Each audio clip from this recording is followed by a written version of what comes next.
Naomi Carter had perfected the art of disappearing in plain sight. For nearly 3 years, she moved through Ethan Whitmore's penthouse like a whisper, polishing marble floors that cost more than her annual salary, arranging fresh orchids in crystal vases, folding 1,000 thread count sheets with practiced precision. She existed in the margins of someone else's extraordinary life, and she'd learned to accept it. At 26, Naomi was beautiful in a way that should have commanded attention. Deep brown skin that glowed even under fluorescent lights, expressive dark eyes that held both warmth and weariness, natural hair she kept pulled back in a tight bun to stay professional. But beauty, she discovered, was irrelevant when you wore the uniform of invisibility: black pants, white button-down shirt, sensible shoes. Ethan Whitmore, at 34, was everything Seattle's tech investment world celebrated. Brilliant. Driven. Ruthlessly efficient. He'd made his first million at 26, flipping distressed startups into profitable ventures. His face graced business magazine covers. His penthouse, perched 42 stories above Pike Place Market, had been featured in architectural digests. All glass and steel and impossibly clean lines, 4,000 square feet of perfection that Naomi maintained with invisible hands. Their interactions, over 3 years, had been transactional at best. The dry cleaning is back. Thank you. Your mail is on the entry table. Noted. Brief exchanges between two people occupying the same space but entirely different worlds. Ethan never asked her last name, though it appeared on every paycheck. Never inquired where she lived or if she had family. To him, she was a service he subscribed to, as essential and impersonal as his Wall Street Journal delivery.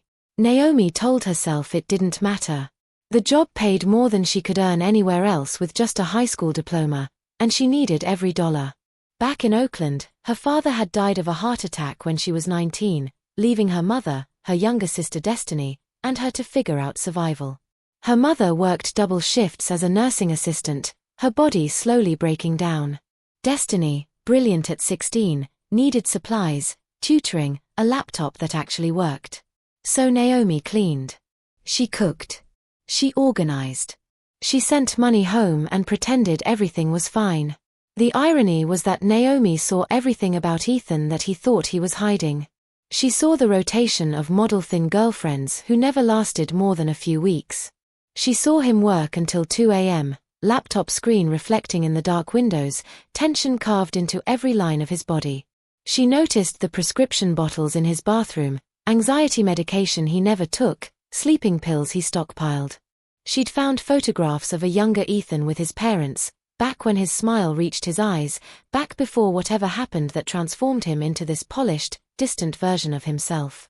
She saw his humanity in unguarded moments, the way he stood at the windows some mornings, coffee mug in hand, staring at Elliott Bay like he was trying to remember something important. The way his voice softened when he spoke to his younger sister on the phone, the only person who seemed to reach him. The way he sometimes fell asleep on the couch, television flickering, looking suddenly boyish and lost. But Ethan never saw Naomi. Not really. Not until it was almost too late. 6 months before everything changed, Naomi's carefully constructed survival began crumbling. Her mother's health collapsed suddenly. Fatigue became dizzy spells. Dizzy spells became fainting episodes. By September, she was hospitalized in Oakland with kidney failure. The words dialysis and transplant list became part of Destiny's vocabulary, words no 16-year-old should have to understand. Medical bills arrived like a flood: $15,000, $23,000, $41,000. Insurance covered some, but the rest was a mountain Naomi couldn't see the top of. She picked up every extra shift available. Weekends, holidays, any time Ethan traveled. She started sleeping in the penthouse's service room, a small space off the kitchen with a cot, bathroom, and industrial shelving. Ethan never knew. He never ventured back there. Why would he? Naomi survived on instant ramen and vending machine snacks, sending every spare dollar to Oakland where Destiny was trying to hold their family together while finishing high school. Her Capitol Hill apartment. Gone after she broke the lease 2 months earlier. Her phone. Downgraded to a barely functional prepaid plan. Her friends. Lost to distance and exhaustion. She was unraveling, and nobody noticed. December arrived early and harsh. Seattle's usual drizzle turned to sleet, then snow. The city ground to a halt, buses stopped running, roads froze, the world outside became a blur of white and gray. On December 14th, a Thursday, Naomi made a mistake. She'd been awake for 36 hours straight. Her mother had been rushed to the ER the night before, another crisis. Destiny called at 3 a.m., crying, terrified, alone in a hospital waiting room. Naomi talked her through it, promised everything would be okay, lied because that's what you do when someone you love is scared. At 6:47 a.m., she dragged herself from the service room cot. Her shift started at 7 o'clock. 13 minutes to make herself presentable, start the coffee maker, lay out Ethan's breakfast selections, ensure the penthouse looked perfect. She was in the kitchen at 6:58, hands shaking as she arranged croissants, when she heard his footsteps. Ethan appeared in the doorway, already dressed in his suit, tie perfectly knotted, hair damp from his shower. His eyes went to the microwave clock, 6:59. Then 7 o'clock. His jaw tightened. "You're late," he said flatly. Naomi blinked. "Sir, it's 7 o'clock. Your shift starts at 7. It's now 7:01. 1 minute. 60 seconds. I apologize. This isn't the first time." He was right. Last week, 4 minutes. The week before, 3. Each time she'd been scrambling from the service room, trying to erase evidence of her existence. "You're right," she said quietly. "I'm sorry. I can't have unreliable people working for me, Naomi." He'd said her name. In 3 years, she could count on one hand the times he'd actually used it. "I understand," she managed. "I'm going to have to let you go." The world tilted. The gleaming kitchen suddenly felt like it was collapsing inward. "Mr. Whitmore, please. If I could just explain." "There's nothing to explain. I need dependability. You're not meeting expectations." His voice was businesslike, detached. This was just another line item being removed from his budget. "I'll have my accountant send your final paycheck by the end of the week." He turned to leave. "I don't have anywhere to go," Naomi whispered. Ethan paused. "Didn't turn around." "That's not my responsibility." His footsteps receded. The door closed. Silence. Naomi stood in that kitchen for 10 minutes, maybe longer. The panic she expected never came. Just a vast, hollow emptiness. Eventually, she moved mechanically. Grabbed her backpack from the service room. Put on her thin coat, threadbare, bought at Goodwill 2 years ago. Took the elevator down 42 floors and stepped into the freezing Seattle morning. Snow fell in soft, relentless sheets. She had $47 in her bank account. No apartment. No phone plan with enough minutes to call for help. No one to turn to. Naomi started walking. Seattle's downtown transformed into a hostile maze of white. Snow-covered familiar landmarks, muffled sounds, made everything alien. Naomi walked past closed shops, empty bus stops, abandoned cars stuck at odd angles on icy hills. Her feet went numb first. Then her fingers. Then her face. She thought about calling Destiny, but what would she say? That she'd failed? That the money would stop now? That they were on their own? She thought about shelters, Mary's place, desk, Union Gospel Mission. But she knew they'd be full. They were always full during winter storms, always overwhelmed when cold became life-threatening. She walked for hours. Time became elastic, meaningless. Eventually, Naomi found herself in Pioneer Square, Seattle's old heart. Victorian buildings. Brick streets. And Occidental Square, a small park with its pergola, benches, and bare trees stark against gray sky. She sat down on a bench near the corner of South Main Street. Just for a moment, she told herself. Just to rest. The bench was freezing through her thin coat. Snow collected on her shoulders, her hair, her lap. People hurried past, a blur of umbrellas and purpose. No one looked at her. She was just another piece of urban furniture. Another person who'd fallen through the cracks. Naomi's eyelids grew heavy. She thought about her father, who'd worked himself to death trying to provide. About her mother, hooked up to machines in Oakland. About Destiny, brilliant and scared and too young to carry all this weight. She thought, I'm sorry. I tried. Her eyes closed. The world became distant, muffled, unimportant. Somewhere far away, she heard voices. Footsteps. But they didn't matter. Nothing mattered anymore. Ethan Whitmore hated walking. His driver had cancelled that morning, icy roads, forcing him to trek 6 blocks to his meeting in the financial district. He moved briskly through Pioneer Square, leather gloves pulled tight, chin tucked into his collar, annoyed at the inconvenience. That's when he saw her. At first, just a figure on a bench. Someone homeless, probably. Seattle had plenty. He almost walked past, his default response to the city's visible poverty. Then something stopped him. Maybe the blue fabric visible beneath the snow. Maybe some nagging sense of recognition. He took 2 steps closer. The woman was slumped forward, covered in snow, lips pale, skin ashen. Barely moving. And then he saw her face. Naomi? His voice came out strangled. She didn't respond.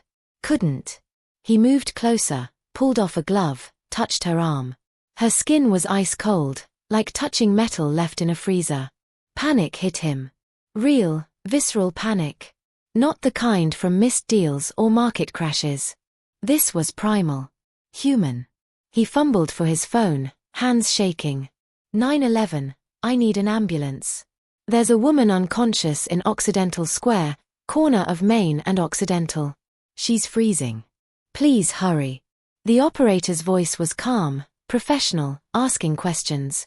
Ethan answered mechanically while brushing snow off Naomi's shoulders, not caring that his $5,000 wool coat was getting soaked. For the first time in years, his schedule didn't matter. Only this moment. Only her. 10 minutes. The longest 10 minutes of his life. He sat beside her on that frozen bench, one hand on her shoulder like he could transfer warmth through sheer force of will. Whispering apologies she couldn't hear. The EMTs arrived in a blur of lights and efficient motion. They bundled Naomi in emergency blankets, loaded her onto a stretcher. One of them looked at Ethan. You saved her life. Another 30 minutes and we'd be having a different conversation. Ethan followed the ambulance to Harborview Medical Center in his own car, driving carefully through icy streets, his hands white-knuckled on the wheel. At the hospital, he paced the emergency room waiting area, ignoring his phone buzzing with increasingly urgent texts about his missed meeting. A doctor finally emerged. Are you family? Ethan paused. What was he? I'm the one who found her. The doctor nodded. She's stable. Severe hypothermia, borderline pneumonia. We're admitting her for observation. It was very close. Can I see her? Not yet. She's sedated. But you can wait if you'd like. Ethan waited. He sat in that uncomfortable plastic chair for 8 hours, watching families come and go, watching the Seattle sky darken beyond the windows. His assistant called 4 times. He ignored it. His sister called. He ignored that too. Around 9 p.m., exhaustion finally drove him home. But he was back the next morning at 7 a.m., coffee in hand, returning to the same plastic chair. The nurses started recognizing him. Still here, they'd ask. Still here, he'd confirm. On the 3rd day, one of them, an older woman with kind eyes, pulled him aside. You know, most people who find someone in trouble, they call 911 and leave. They don't sit vigil in a hospital waiting room for days. Ethan looked at his hands. She worked for me.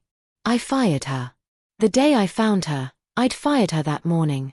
The nurse's expression shifted, understanding, maybe pity. And you feel responsible. I am responsible. She patted his shoulder gently. The first step to fixing something is recognizing it's broken. Later that afternoon, Naomi woke up. Awareness returned to Naomi in fragments. Warmth. Beeping. Softness. Light. She opened her eyes to white ceiling tiles and the distinctive smell of hospital antiseptic. A nurse in burgundy scrubs noticed immediately. Welcome back. Naomi's throat was sandpaper. Where? Harborview Medical Center. You've been here 3 days. 3 days? What happened? Severe hypothermia. Your core temperature was 86 degrees when paramedics arrived. The nurse checked monitors above the bed. Someone found you on a bench in Pioneer Square. Called 911, stayed with you. Saved your life. Naomi's heart clenched. Who? He's been here every day. Sitting in the waiting room. The nurse handed her a small piece of paper. He finally left his information. The paper read, Ethan Whitmore, 20655500147. Naomi stared at the handwriting, her mind struggling to process it. His ask to be notified when you wake up, the nurse continued gently. And he's covered all your medical expenses. You don't owe anything. I don't understand. Maybe you should ask him yourself. Should I let him know you're awake? Naomi wanted to say no. Wanted to avoid this confrontation. But she also needed answers. Okay, she whispered. An hour later, after the nurse had checked her vitals and a doctor had examined her, there was a soft knock on the door. Ethan entered, and Naomi barely recognized him. His suit was wrinkled. His hair wasn't perfectly styled. Dark circles shadowed his eyes. He looked like he'd aged 5 years in 3 days. May I come in? His voice was rough, uncertain. She nodded. He closed the door and stood there awkwardly, this man who commanded boardrooms and negotiated million-dollar deals, completely lost in a hospital room. How are you feeling? He asked. Alive. Apparently. He winced. Naomi, I need to apologize.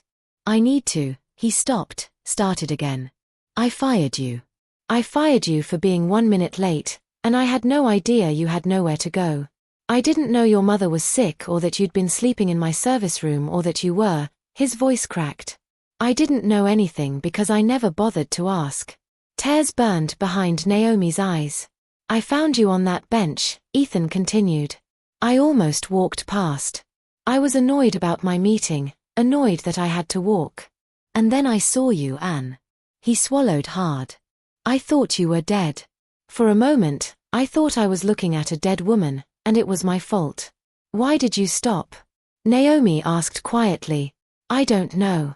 Something made me look. And once I realized it was you.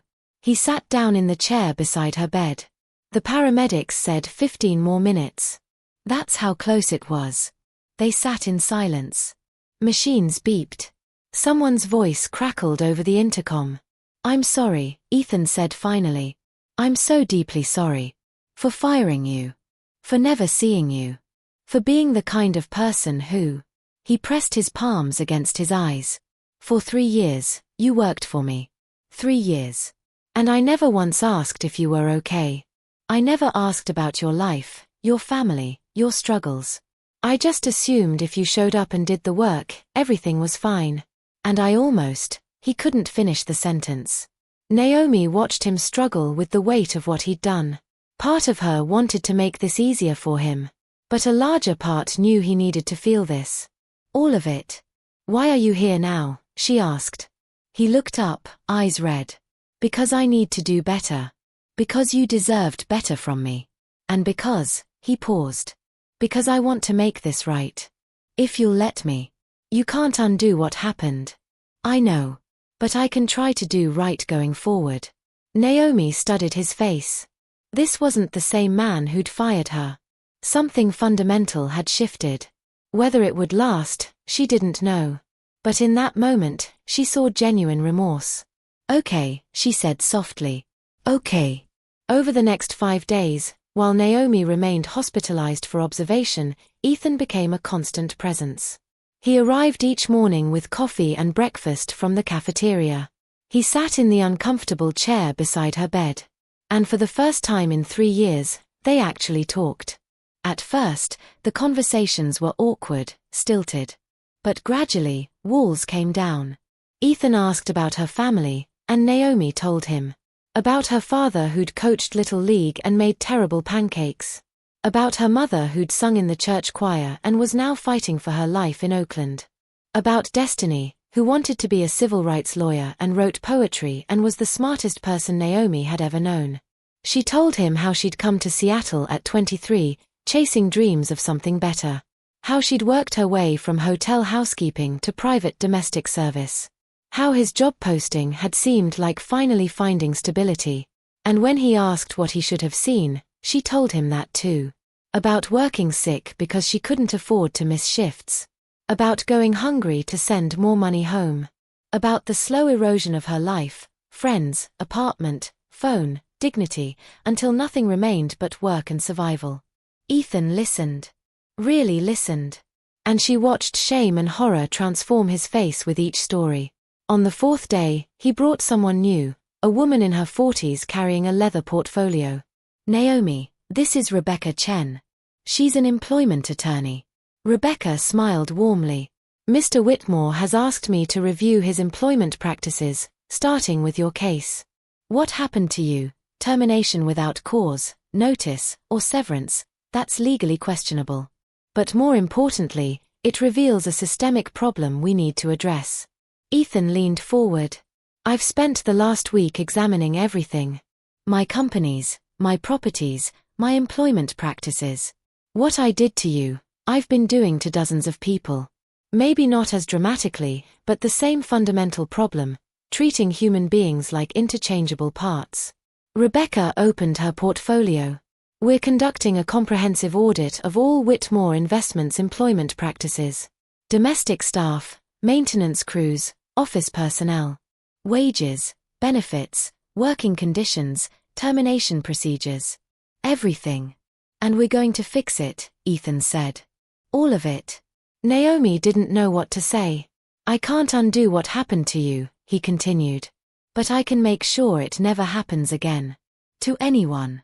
When Naomi was discharged the following Wednesday, a social worker tried directing her to a transitional housing program. Before she could respond, Ethan appeared. That won't be necessary. Naomi, I have a proposal. They sat in the hospital cafeteria, him with black coffee, her with hot chocolate she was still too nauseous to drink, while he explained. I own a building in Capitol Hill. 6 units. One of them, a one-bedroom on the 3rd floor, has been vacant. It's yours if you want it. No rent for 6 months while you recover.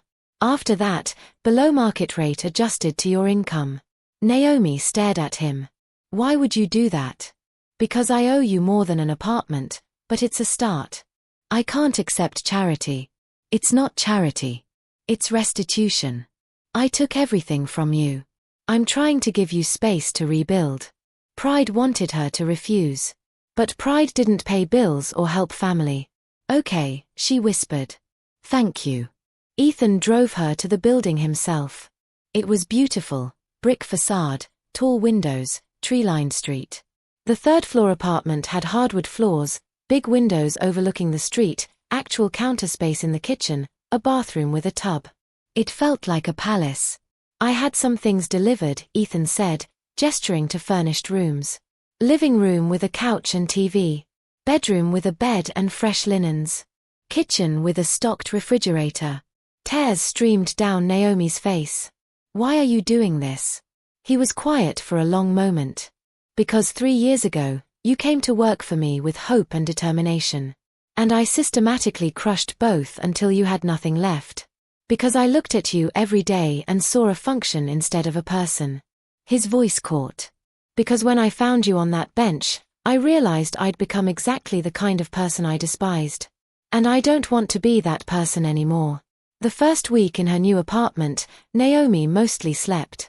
Her body was recovering, but more than that, she was processing everything.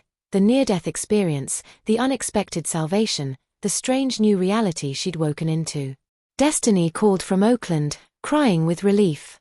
Oh my God, Naomi. Oh my God. When you didn't answer for days, I thought. I'm okay, Naomi assured her. I'm safe now. I promise.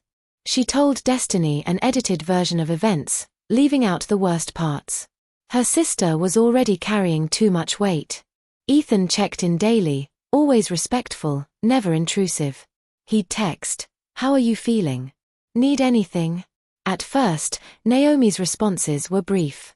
Fine. No, thank you. But gradually, she began opening up. She told him about Destiny's college applications, and 2 days later he sent information about scholarships his company foundation offered. She mentioned her mother's medical bills, and he connected her with a patient advocacy group that helped negotiate hospital debt. He never made a big deal about any of it. Just quietly helped where he could. 3 weeks after her discharge, Ethan asked if she'd meet him for coffee. They sat in a small cafe in Capitol Hill, snow falling outside the windows, and he slid a folder across the table. "I want you to consider something," he said. "A job offer. Not as my housekeeper, I've hired an agency for that. This is something different." Naomi opened the folder. Inside was a formal job description: Director of Employee Welfare and Ethics, Whitmore Investments. She looked up, confused. "What is this?" "A position I'm creating. Someone to oversee all our employment practices across every property. To make sure what happened to you never happens to anyone else. To be the voice for people who've been invisible. You want me to do this? I can't think of anyone better qualified. You know firsthand what it's like to fall through the cracks. You understand what workers need because you've been there. And you have something I've been lacking: empathy." Naomi stared at the salary listed. It was more than triple what she'd made as a housekeeper. Full benefits. Office space. Real authority. "I don't have a college degree," she said. "You have something more valuable: lived experience. And integrity." He leaned forward. "I'm not offering this out of guilt, Naomi. I'm offering it because you're the right person for this role. But I'll understand if you can't work for me again. If the answer is no, there's no pressure. The apartment is yours regardless." She thought about her father, who'd worked himself to death for minimum wage. About her mother, fighting for her life in a system that didn't value her. About Destiny and all the other brilliant young people whose potential was being crushed by poverty and indifference. "If I do this," Naomi said slowly, "I do it my way. No compromises. No corporate PR spin. Real change. I wouldn't want it any other way. Then yes. I'll do it." Naomi threw herself into her new role with fierce determination. Her first action was visiting every Whitmore property: the lakefront condo in Portland, the converted loft in San Francisco, the brownstone in Boston. She met with staff, not in formal meetings but in break rooms and during shift changes. She asked questions no one had asked before. "Do you feel safe working here? Do you have someone to talk to when there's a problem? What would fairness look like to you?" The stories poured out. A live-in cook in Portland who hadn't had a day off in 5 months. A housekeeper in San Francisco paying for a shoulder injury out of pocket because she didn't understand her health coverage. A maintenance worker in Boston whose overtime mysteriously disappeared from every paycheck. Naomi documented everything. She created new policies, hired a small team to audit and rebuild HR processes. And Ethan backed every decision. He started attending monthly check-ins with staff himself, sitting beside them instead of at the head of the table. He introduced performance bonuses, mental health resources, and scholarships for employees' children. He wasn't just fixing a broken system, he was transforming his entire approach to business. One evening, as they reviewed a quarterly ethics report in his office, Ethan paused. "You know what I regret most?" he asked. Naomi looked up from her notes. "That I needed to find you frozen on a bench before I saw you as human. That the entire world almost lost you before I recognized your worth." She didn't respond immediately. "Then, but you did recognize it. Eventually. That's more than most people manage. It shouldn't have taken a near tragedy." "No," she agreed. "But it did. And now you're doing something about it. That matters." 3 months into her new position, Ethan hosted a charity gala in his penthouse. It was for a literacy non-profit serving underserved youth. The ballroom, yes, his penthouse had a ballroom, was transformed with gold chandeliers, glass centerpieces, string quartets. Naomi attended, wearing a navy blue dress she'd bought herself with her first real paycheck. Her hair was styled in elegant braids. For the first time in her life, she felt like she truly belonged in a room like this. Midway through the evening, Ethan tapped his microphone. The crowd quieted.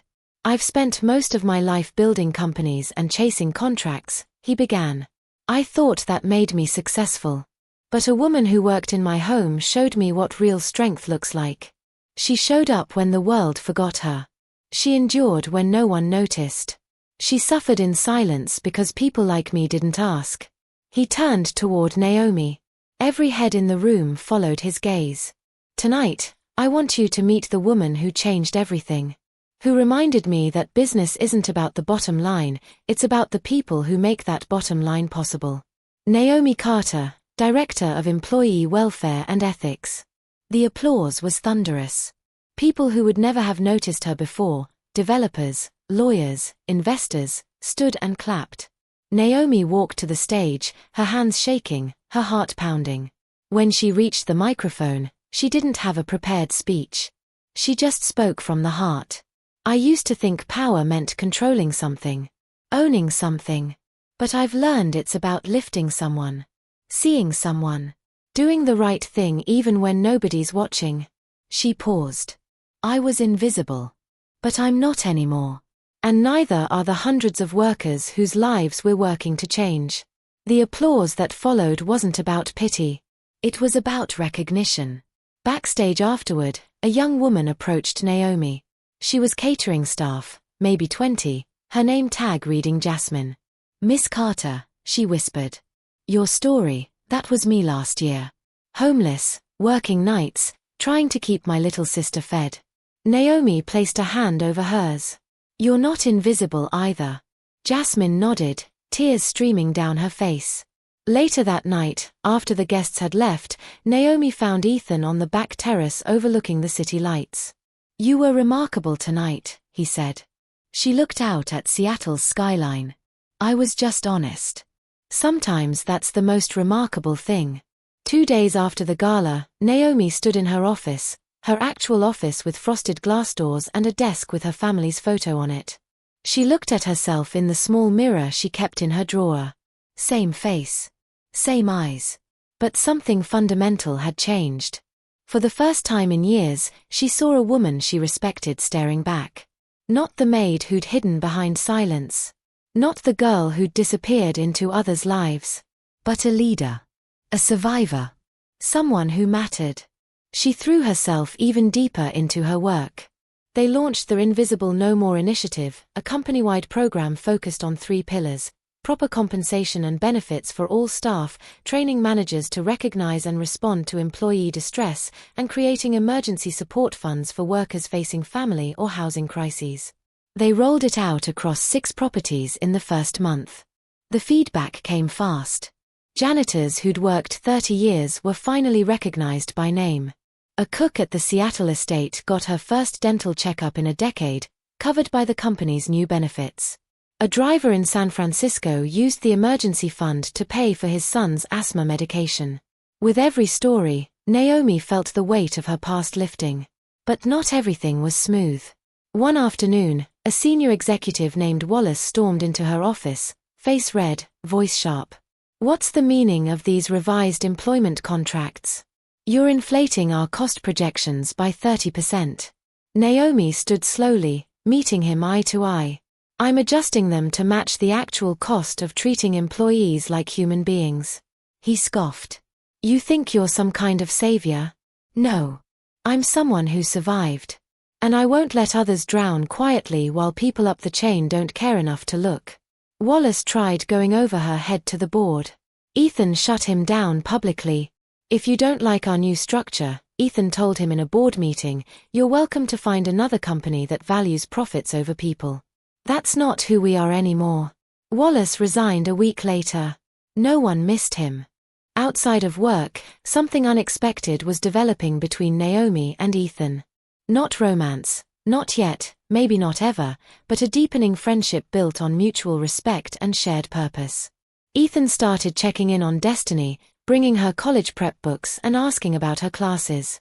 He began visiting Naomi's mother in Oakland, where she'd been transferred to a better facility, another quiet thing he'd arranged without fanfare.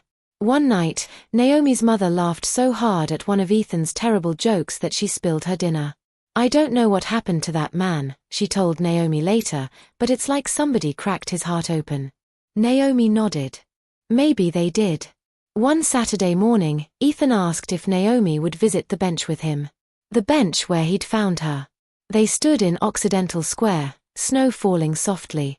The bench had a small plaque now, "May we never overlook those right in front of us." "I come here sometimes," Ethan said quietly, "to remind myself." "Of what?" "That I used to be blind." Naomi turned to him. "You weren't blind. You just never had to look. That's worse, isn't it? Having the ability to see and choosing not to." She considered this. "Maybe. But you're looking now. That counts for something." That night, Naomi wrote something she'd been thinking about for weeks. Not for publication, not for work. For herself. "Dear younger Naomi. You were never invisible. The world just needed new eyes to see you. You were never weak. Not when you walked miles to work without food. Not when you slept on floors to send money home. Not when you endured it all with grace. You changed everything. Don't forget that." She framed the letter and hung it in her office, next to photos of her mother smiling in her church hat and Destiny at her high school graduation. 6 months after nearly dying, Naomi received an invitation to speak at a national summit on labor ethics in Chicago. CEOs, policymakers, journalists, people who, like Ethan once was, had no idea what poverty really looked like. She stood on that stage, lights bright, crowd buzzing, and told her story. All of it. The apartment she lost. The service room she slept in. The firing. The bench. The man who finally saw her. "We don't just need better policies," she concluded. "We need people willing to actually see each other. To ask, 'Are you okay?' before it's too late. Because no one should disappear in silence. No one should have to freeze on a bench before someone notices they're human." The applause was thunderous. Some people in the audience cried. Others stood. Afterward, 3 CEOs approached her, asking how to implement similar programs in their companies. The ripple had begun. That night, back in her Capitol Hill apartment, Naomi stood in her bathroom brushing her hair. She paused, looking at her reflection. Same woman, same eyes. But no longer just surviving. She was leading. She was making a difference. Her phone buzzed. A text from Ethan. "You were incredible today. Proud of you." She smiled and replied, "We were incredible. This is just the beginning." Spring arrived in Seattle with its usual flourish of cherry blossoms and rain. The city transformed from gray to green almost overnight, and with it came new opportunities. Ethan received an award, the Human Dignity Recognition, from a national non-profit that acknowledged corporations making meaningful changes to labor practices. He stood on stage looking uncomfortable with the attention, the trophy feeling foreign in his hands. "I don't deserve this alone," he said into the microphone. The real transformation didn't start with a policy memo or a board resolution. It started with one woman, one moment of truth, and a very cold bench. It started with someone brave enough to survive, and someone finally opening his eyes long enough to see. He didn't say Naomi's name. Everyone already knew. That weekend, Ethan invited Naomi and her family to dinner at the penthouse. Not as staff, not as guests, but as equals. Naomi's mother arrived using her walker, a much better model now, thanks to the physical therapy Ethan had helped arrange. She wore her Sunday best and moved slowly but steadily across the polished floors she'd once only heard about. Destiny was there too, home for spring break from Stanford. Yes, Stanford, where she'd received a full scholarship through a program Ethan had quietly recommended her for. She talked non-stop about her political science classes, her debate team victories, her dreams of becoming a civil rights attorney. They ate in the kitchen, not the formal dining room. Ethan had insisted, wanting it to feel like family rather than a production. He passed cornbread and listened to Naomi's mother tell stories about Naomi as a child, stubborn, determined, always standing up for the underdog. "You know," Naomi's mother said, pointing her fork at Ethan with a grin, "you make a decent gumbo for a white boy from Seattle. But it still needs more cayenne." Ethan laughed so hard he nearly choked on his water. "I'll remember that for next time." Next time. Destiny raised an eyebrow. So this is becoming a thing. Naomi met Ethan's eyes across the table. Something warm passed between them, not quite romance, not quite friendship, but something deeper. Understanding. Respect. Partnership. Yeah, Naomi said softly. I think it is. After dinner, while Destiny and her mother watched a movie in the living room, Naomi and Ethan stood on the terrace overlooking Elliott Bay. The sun was setting, painting the sky in shades of orange and pink. Thank you, Naomi said. For tonight. For everything. I should be thanking you. You gave me a second chance I didn't deserve. Everyone deserves a second chance. The question is what they do with it. Ethan was quiet for a moment. I've been thinking about expanding the Invisible No More initiative nationally.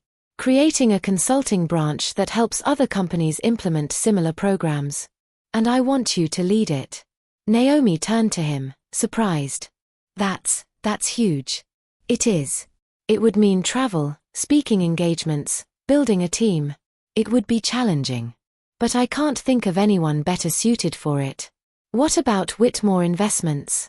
We'll hire a deputy director to handle day-to-day operations here. You'd still oversee everything, but you'd be free to scale the impact. To help more people. To turn what happened to you into a movement that changes entire industries. Naomi looked out at the water, watching ferries cross the bay. A year ago, she'd been dying on a bench, invisible and forgotten. Now she was being offered the chance to transform entire systems. On one condition, she said. Name it. We bring Jasmine on board. The young woman from the gala. She's smart, she's passionate, and she knows what it's like to be invisible. We need voices like hers. Ethan smiled. Done. Over the next year, Invisible No More expanded beyond anything Naomi had imagined. They partnered with 32 corporations across the country, implementing comprehensive employee welfare programs. They created an online portal where domestic workers, maintenance staff, and service employees could report unsafe conditions or unfair treatment anonymously. The stories that came in were heartbreaking and infuriating, but each one represented someone finally being heard. Jasmine became Naomi's right hand, bringing fresh perspective and boundless energy. Together, they traveled to Dallas, Atlanta, Phoenix, Denver, conducting workshops and training sessions. They taught managers how to recognize signs of employee distress. They helped companies restructure benefits packages. They created emergency funds and mental health resources. The media took notice. Naomi was featured in Time magazine's People Changing Business issue. She did a TEDx talk that went viral, with over 3 million views. News outlets started calling her the voice of Invisible America. Through it all, Ethan remained her steadfast supporter. He attended meetings, listened to feedback, implemented changes even when they cut into profit margins. He'd become a different person, softer, more thoughtful, genuinely interested in the lives of people he'd once overlooked. One afternoon, during a video conference with executives from a hotel chain in Miami, one of them asked Ethan directly, "Why should we care about housekeepers' personal lives? They're paid to do a job." Ethan's response was immediate. Because housekeepers are human beings, not robots. Because the woman sitting beside me on this call almost died because I thought exactly like you just did. Because if we don't care about the people who make our businesses run, we don't deserve to run businesses at all. The executive looked chastened. The contract was signed 2 days later. Naomi's mother's health stabilized. The dialysis was working, and while she remained on the transplant list, her quality of life had improved dramatically. She'd even started volunteering at a community center in Oakland, helping other families navigate the nightmare of medical bureaucracy. "I learned from the best," she told Naomi during one of their video calls. "My daughter, the fighter." Destiny thrived at Stanford. She'd started a student organization focused on labor rights and was already making waves on campus. During winter break, she interned with Invisible No More, bringing her idealism and sharp legal mind to the team. "You know," Destiny said one evening while she and Naomi were reviewing case files, "when you almost died, I thought that was the end of everything. But it was actually the beginning. You turned the worst thing that ever happened to you into something that's helping thousands of people. Naomi looked at her sister, no longer a scared 16-year-old but a confident young woman ready to change the world. We all have breaking points, Naomi said. The question is whether we let them break us or whether we use them to break through to something better. As for Ethan, his transformation continued in ways both public and private. He'd started therapy, working through the emotional walls he'd built after his parents' death years earlier, something Naomi had encouraged him to do.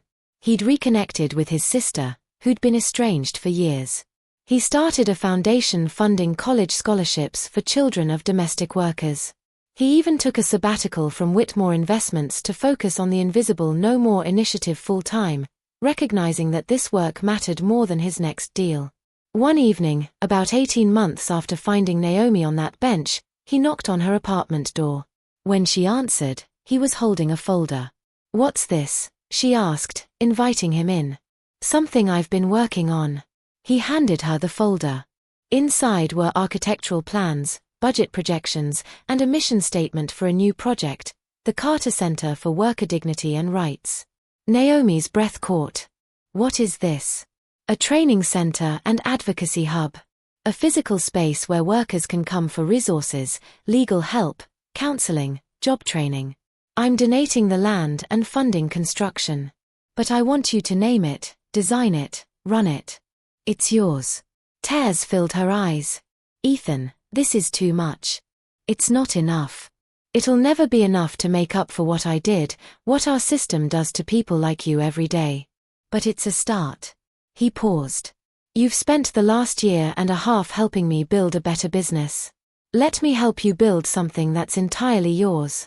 Naomi looked at the plans, a beautiful 3-story building with classrooms, counseling offices, a resource library, childcare facilities, even a community kitchen. Everything designed to support and empower workers who'd been invisible for too long. "Yes," she whispered. "Yes, let's do this." The Carter Center for Worker Dignity and Rights opened on a crisp October morning, exactly 2 years after the day Naomi nearly froze to death. The ceremony was simple but meaningful. Naomi's mother cut the ribbon, tears streaming down her face. Destiny read a poem she'd written about invisible hands building visible worlds. Ethan stood to the side, not seeking attention, just watching with quiet satisfaction. The center was located in South Seattle, in a neighborhood where many domestic workers and service employees lived. The building was warm and welcoming, not institutional but homey, with comfortable furniture, bright colors, plants in every room. Within the first month, they'd helped 43 workers negotiate better wages. They'd connected 15 families with emergency housing. They'd provided free legal consultation to 32 people facing wrongful termination. They'd offered counseling to dozens more struggling with trauma and burnout. Jasmine ran the day-to-day operations, bringing both professional skill and personal understanding to every interaction. She'd hired a diverse staff, many of whom had their own stories of surviving invisible poverty. One day, a woman came in, middle-aged, Filipino, exhausted. She cleaned houses for 4 different families and was being pressured to work without overtime pay. She sat in Jasmine's office and cried. "I thought I was alone," she said. "I thought if I complained, I'd lose everything." "You're not alone anymore," Jasmine assured her. "We're going to help you." And they did. Within 2 weeks, they'd negotiated fair compensation and proper contracts with all 4 families. The woman sent Naomi a handwritten note. "You saved my life without even knowing my name. Thank you." Naomi kept that note in her desk drawer, pulling it out whenever she felt overwhelmed or discouraged. It reminded her why this work mattered. On a rainy evening in November, Naomi and Ethan met for dinner at a small restaurant in Capitol Hill. It had become their routine. Once a week, they'd meet not to discuss business but just to talk. To be friends. But lately, something had been shifting. Glances held a beat too long. Accidental touches that sparked electricity. Conversations that ventured into deeper, more personal territory. "Can I ask you something?" Ethan said over dessert. "Of course. Do you ever think about that day? The bench?" Naomi considered the question. "Every day. Sometimes I dream about it. I'm back there, freezing, disappearing. And then I wake up and remember I survived. That you found me. I think about it too. About how close I came to walking past you. About how my entire life would be different, worse, if I had. He paused. You changed me, Naomi. Not just my business practices or my career. You changed who I am as a person. You changed yourself, she corrected gently. I just gave you a reason to look in the mirror. Maybe. But I like who I see now so much better than who I was.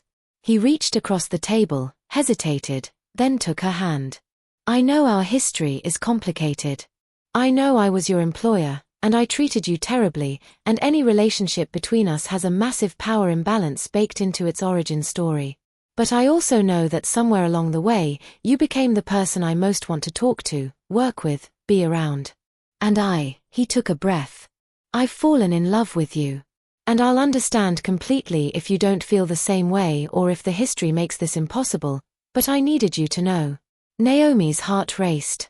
She'd been feeling it too, but had pushed it down, convinced it was complicated or inappropriate or just her trauma bonding with her rescuer. But looking at Ethan now, vulnerable, honest, transformed, she realized it was more than that. It is complicated, she said slowly. Our history is messy and painful and not a romantic origin story anyone would choose. His face fell slightly. But, she continued, squeezing his hand, I've also fallen in love with the person you've become. With the man who shows up every day trying to do better. With the partner who supports my work without trying to control it. With the friend who makes my mother laugh and mentors my sister and built a center in my name not for credit but because it was right. Hope flickered in his eyes. So yes. Let's try this. But slowly. With clear boundaries. With the understanding that I'm not the same vulnerable woman you found on that bench, and you're not my employer or my rescuer. We're equals. Partners. Equals, he agreed. Partners. They talked for hours that night, setting boundaries and expectations, acknowledging the complexity while choosing to move forward anyway. It wasn't a fairy tale. It was two broken people who'd helped each other heal, deciding to see where that healing might lead. The conference room in the Carter Center was packed with journalists, activists, and labor rights advocates. Naomi stood at the podium, Ethan beside her, ready to make an announcement they'd been working toward for months. Today, we're proud to announce that Invisible No More has partnered with 50 corporations nationwide, Naomi began. Together, we've implemented worker welfare programs affecting over 100,000 employees. We've helped recover $23 million in unpaid wages. We've provided emergency assistance to 5,000 families facing crisis. And we're just getting started. Applause filled the room. Ethan took the microphone next. We're also announcing the establishment of the National Worker Dignity Fund, a $50 million endowment that will provide grants to organizations doing similar work across the country. Because this movement can't be about one person or one company. It has to be about fundamentally changing how we value and treat workers in America. More applause. Questions from journalists. Cameras flashing. Afterward, as they drove back to Ethan's penthouse, which had become their shared home, Naomi stared out at the city lights. You okay? Ethan asked, glancing over. Just thinking about how different everything is now. 2 years ago, I was dying on a bench. Today, we just announced a $50 million fund to help people like me. People like us, Ethan corrected. We were both dying in our own ways. You were freezing physically. I was freezing emotionally. We saved each other. Naomi smiled. That's sappy. Doesn't make it less true. When they arrived home, Naomi's mother was there. She'd moved to Seattle 6 months ago after receiving a kidney transplant. Destiny was visiting from Stanford, where she was now in her senior year. They'd prepared dinner together, filling the penthouse with laughter and the smell of home cooking. As they sat around the table, this family that had been broken and rebuilt into something new, Naomi felt a profound sense of peace.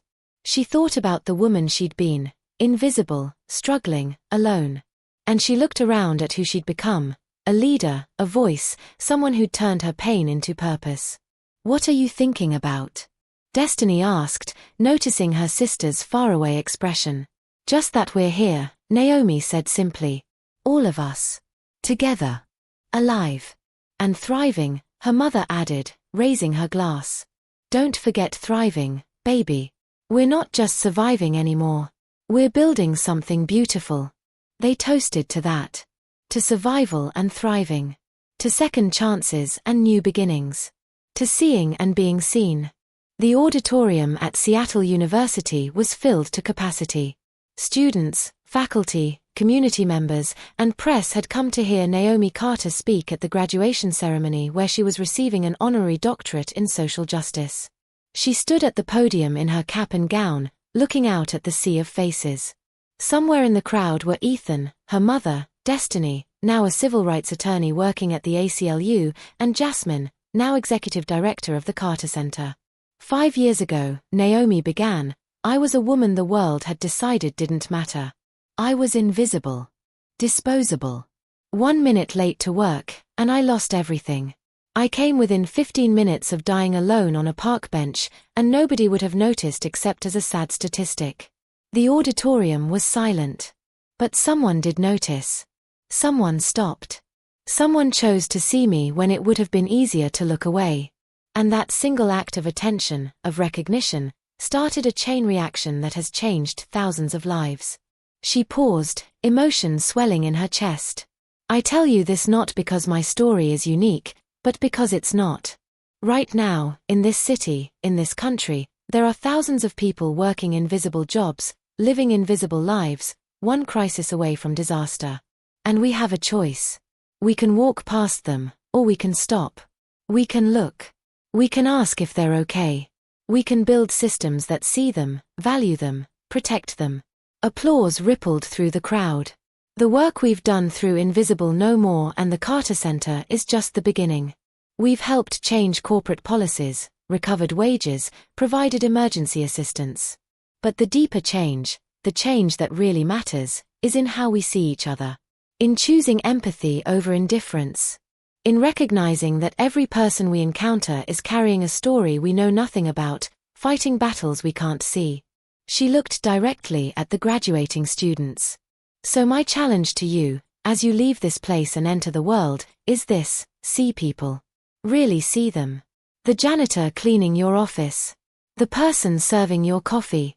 The driver taking you home. Ask if they're okay. Listen when they answer.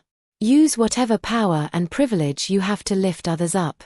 Because we are all one crisis away from invisibility. We are all one person noticing away from being saved. Standing ovation. Thunderous applause. Tears flowing freely. Later, at the reception, a young woman approached Naomi nervously. She looked to be about 22, fresh out of undergrad, wearing a server's uniform for the catering company working the event. Miss Carter, she said quietly. I just wanted to say, your speech. I'm working 3 jobs to pay for community college. I'm sleeping in my car. And I thought I was alone. But hearing your story, knowing that you survived and built something amazing. Tears filled her eyes. It gives me hope. Naomi took both the young woman's hands in hers. What's your name? Maria. Maria, you're not alone. And you're not invisible to me. She pulled out a business card.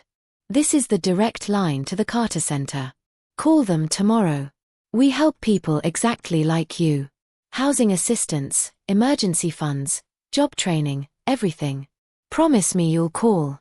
Maria nodded, clutching the card like it was made of gold. Thank you. Thank you so much.